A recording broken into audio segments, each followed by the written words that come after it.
അസ്സലാമു അലൈക്കും ഗൈസ്. ഇന്ന് നമുക്കൊരു അടിപൊളി റെസിപ്പി ആയല്ലോ. ഇന്ന് നമ്മൾ സേമിയം കൊണ്ടൊരു അടിപൊളി സംഭവം ഉണ്ടാക്കാൻ പോകുന്നത് കേട്ടോ. നമുക്ക് നമ്മുടെ വീട്ടിലുള്ള സാധനങ്ങളുകൊണ്ട് ഉണ്ടാക്കാൻ പറ്റുന്ന ഒരു അടിപൊളി റെസിപ്പിയാണ്. അപ്പോൾ ഇതിനാവശ്യമായിട്ടുള്ള സാധനങ്ങളാണ് ഇതൊക്കെ.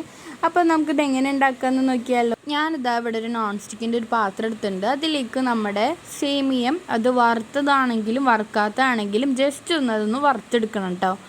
അതിനുശേഷം ഇത് വറുത്ത് വന്നു കഴിഞ്ഞ് കഴിഞ്ഞാൽ ഇതിക്ക് നമ്മൾക്ക് ഇതൊന്ന് വേവിച്ചെടുക്കണം. അതിനാവശ്യമായിട്ടുള്ള വെള്ളം നമ്മൾ ഒഴിച്ചു കൊടുക്കുക.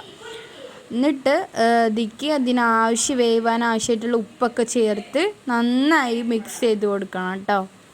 ഈ ഒരു റെസിപ്പി നമുക്ക് ലഞ്ചായിട്ടും ബ്രേക്ക്ഫാസ്റ്റായിട്ടും ഒക്കെ കഴിക്കാം കേട്ടോ. അടിപൊളിയാണ്. നമുക്ക് ഇത് വിശക്കുമ്പോഴൊക്കെ അടിപൊളിയായിട്ട് ഉണ്ടാക്കി കഴിക്കാം. സിമ്പിളാണ്. അപ്പോൾ ഇതാ ഞാനിവിടെ വേവിച്ചെടുത്തിട്ടുണ്ട്. ഇനി നമുക്കിതൊന്ന് അരിച്ചെടുക്കണം. അതിനായിട്ട് ഞാനിതാ ഒരു പാത്രത്തിലേക്ക് അരിച്ച് മാറ്റി വെച്ചിട്ടുണ്ട്. ദെൻ ഇനി നമുക്ക് ഫ്രൈ പാൻ തന്നെ ജസ്റ്റ് ഒന്ന് നന്നായി ചൂടാക്കുക. അത് കഴിഞ്ഞിട്ട് നമുക്കിതിലേക്ക് ഒരു 2 ടീസ്പൂൺ ഓയിൽ ഒഴിച്ച് കൊടുക്കാം. എന്നിട്ട് നമുക്ക് 2 കോഴിമുട്ട വെച്ച് കൊടുക്കാം. നമുക്ക് എത്ര വേണം അതിനനുസരിച്ചിട്ട് നമുക്കിതൊക്കെ എടുക്കാം കേട്ടോ.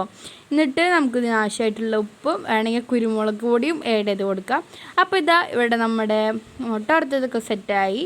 അതിനുശേഷം ഞാനിതാ വേറെ ഇത് പാത്രം എടുത്തിട്ട് അതിലേക്ക് 2 ടീസ്പൂൺ ഓയിൽ ഒഴിച്ചിട്ട് നമ്മളിത് അവിടെ മാഗി ക്യൂബാണ് ഇട്ട് കൊടുക്കുന്നത്. ഫസ്റ്റ് തന്നെ മാഗി ക്യൂബ് ഇട്ട് കൊടുത്തു കേട്ടോ. കുഴപ്പമൊന്നുമില്ല. ഇപ്പം തന്നെ നല്ല സ്മെല്ലുണ്ട് കേട്ടോ. നല്ല അടിപൊളി സ്മെല്ലാണ്. ദെൻ നമുക്ക് ഒരു സവോള ചെറുതായിട്ട് അരിഞ്ഞത് നന്നായി മിക്സ് ചെയ്തൊന്ന് വഴറ്റിയെടുക്കുക. ഇനി ഇതിക്ക് ആവശ്യമായിട്ടുള്ള ഉപ്പിട്ട് കൊടുക്കുക. ഈ ടൈമിലാണ് നമുക്ക് ഇതിൽ ആവശ്യമായിട്ടുള്ള ഉപ്പ് ചേർക്കാൻ പറ്റിയ ടൈം. പിന്നെ ഇതാ ജിഞ്ചർ ഗാർലിക് പേസ്റ്റ് എടുത്തു. അതിനുശേഷം നന്നായി മിക്സ് ചെയ്തു. ഇനി നമുക്ക് സോസാണ് ഒഴിച്ചെടുക്കേണ്ടത്. ഞാനിതാ ടൊമാറ്റോ സോസാണ് എടുക്കുന്നത്. ഏത് സോസ് വേണമെങ്കിലും ചേർക്കാം. അപ്പോൾ നല്ല ഫ്ലേവർ, നല്ല രസമാണ്.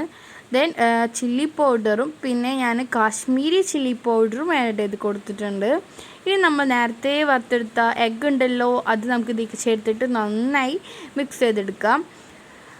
ദെൻ പിന്നെ നമ്മൾ വേവിച്ച് വെച്ചിരുന്ന നമ്മുടെ സേമിയം ഇട്ടിട്ട് നന്നായി മിക്സ് ചെയ്യാം. അപ്പോൾ ഇതാ നമ്മൾ ടേസ്റ്റി ആയിട്ട് സിമ്പിളായി ഉണ്ടാക്കാൻ പറ്റുന്ന സേമിയം കൊണ്ട് ഉണ്ടാക്കാൻ പറ്റുന്ന റെസിപ്പിയാണ്.